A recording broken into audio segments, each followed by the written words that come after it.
Okay, imagine this picture. A really cutting-edge British fighter jet, a Eurofighter Typhoon, and it suddenly makes an unexpected landing. Not, at a military base or somewhere you'd expect, but at a civilian airport in Kerala, southern India. Wow. Yeah, that's unusual. Exactly. It's an image that grabs you immediately, right? Yeah. Because it's just so rare, so intriguing. So today, we're taking a deep dive into exactly that incident, this British Typhoon, experiencing a technical fault mid-flight, forcing this emergency landing way down in India. Our mission for you today is basically to unpack all the different layers here. We'll look at the aircraft itself, it's pretty advanced, and the rapid international cooperation that happened. Yes, how they handled it on the ground. Yeah, and the bigger picture, too. The diplomatic side, the strategic stuff. Right. What this unusual stop means for the UK-India relationship, especially with everything going on in the Indo-Pacific. It's a key region for both. It really is. So our goal is to give you that shortcut, to really get why this seemingly small event actually mattered quite a bit. Okay, so let's set the scene properly. A British Eurofighter Typhoon. It's a multi-role jet the RAF uses. Royal Air Force, yeah. Right. It makes this unscheduled landing at an airport in Kerala. And we need to stress, this isn't just unusual, it's almost unheard of. Definitely not their usual flight path. Not at all. Typhoons are normally based, UK, Europe, maybe the Middle East. So the sheer distance from where they normally operate, plus all the logistics involved, Yeah. it makes this landing genuinely remarkable. And if you're wondering why would this high-tech jet need to land so suddenly? Well, the initial reports point to a technical fault during the flight. Okay. Now, military planes, they're built tough, lots of backup systems, pilots are trained for all sorts. But certain things, critical systems failures, like fuel or hydraulics, or maybe the avionics. It's really vital stuff. Exactly. A fuel system issue could mean trouble managing the engine, maybe even a flame-out risk. Hydraulics, you need those to steer the plane, basically. Right, control surfaces. Yeah. And avionics, well, that's the plane's brain, losing that. The pilot's flying almost blind, without crucial info. So the source suggests the jet was over the Arabian Sea when this problem came up. Okay, so out over the water. Yeah. And that prompted the pilot to divert to the nearest suitable airport.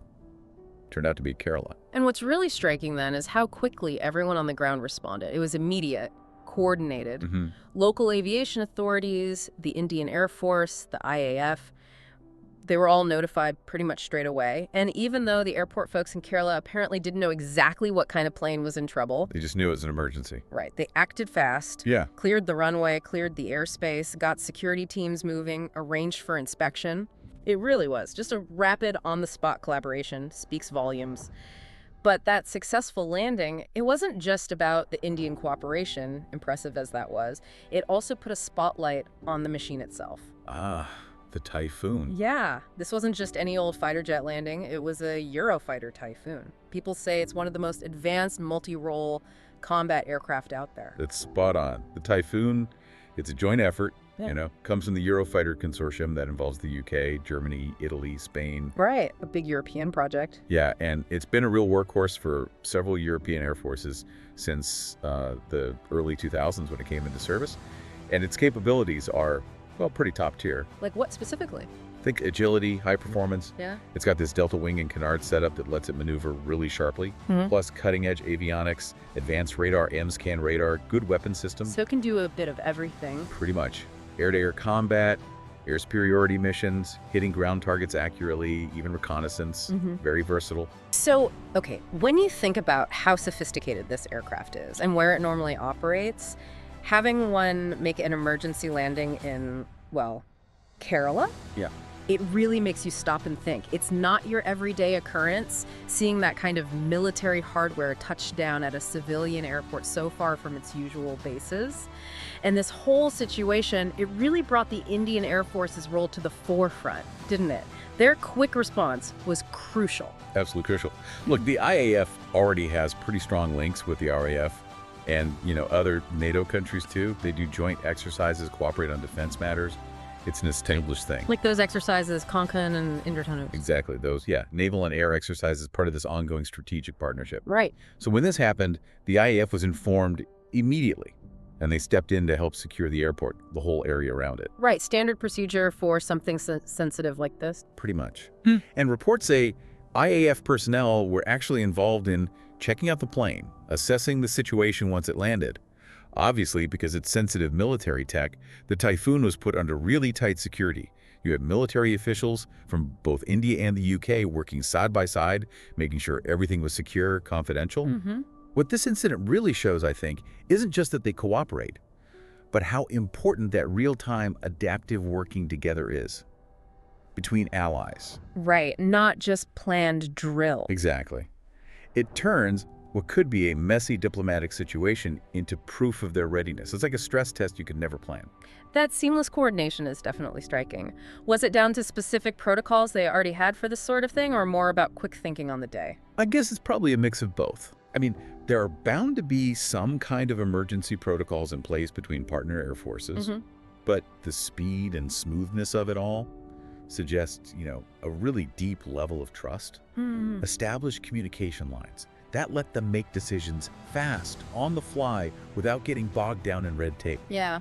It really speaks to how mature that strategic partnership is. So, while they handled the emergency itself really well, the story doesn't end there, does it? The significance goes way beyond just fixing the plane. It touches on bigger geopolitical currents.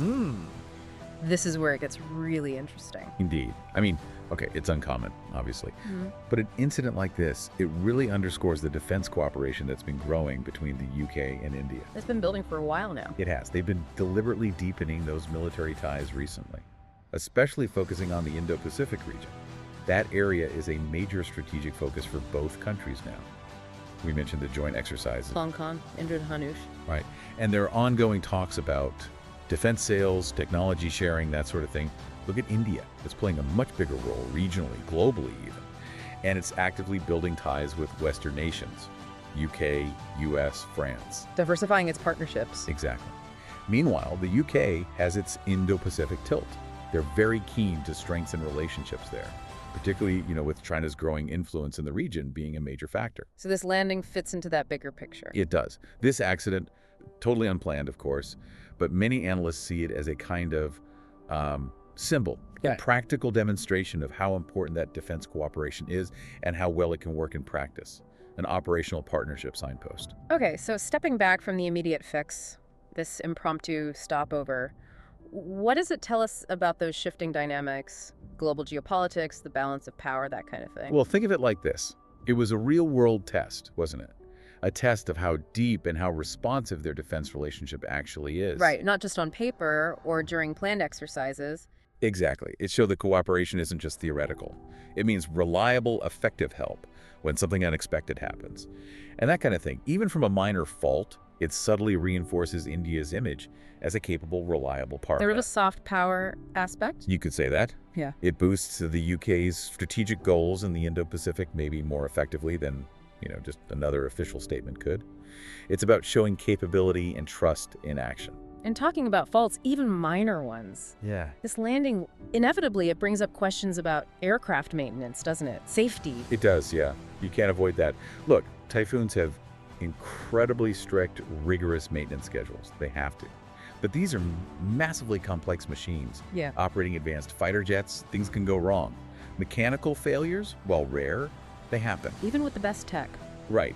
Experts seem to think this was likely, as we said, a minor fault, but clearly serious enough that landing immediately was the only safe option for the pilot, for the aircraft. A reminder that technology isn't foolproof. Absolutely. Still relies on physics and on human skill to handle the unexpected when it crops up. So, what happened next? The aftermath. We understand the UK's Ministry of Defense, the MOD, and India's MOD, they likely launched an investigation pretty quickly. That's the standard procedure, yes. Yeah. They'd want to know exactly what went wrong and why. And a team of RAF engineers would be involved, maybe with Indian counterparts. Almost certainly. A specialist team would need to assess the aircraft there on the ground in Kerala, possibly working alongside IAS experts, given the location and the cooperation shown. And what happens to the jet now? Well, reports suggest it'll probably be flown back to the UK for more detailed repairs. Or maybe back to its original base once the immediate issue is fixed. Depends on the problem, I guess. Right. The sources say it's still a bit unclear whether they can fix it fully locally in India, or if they'll need to fly in specific parts, maybe specialist personnel from the UK.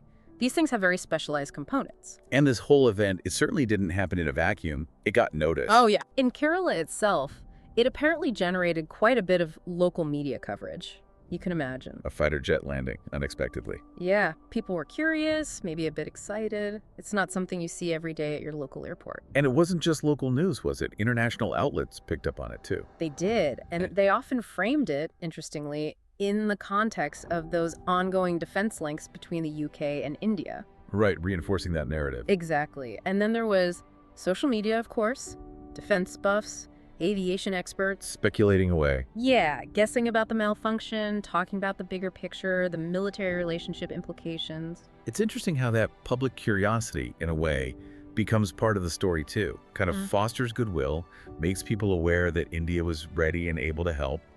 That reinforces the partnership idea, maybe even more than an official statement sometimes. At a grassroots level, yeah, it helps cement that picture of active cooperation. So really, this unexpected event became significant because it sort of peeled back a layer, didn't it? It showed those strong, often invisible connections, the strategic partnerships that kind of hold things together globally. Okay, so let's recap this deep dive then.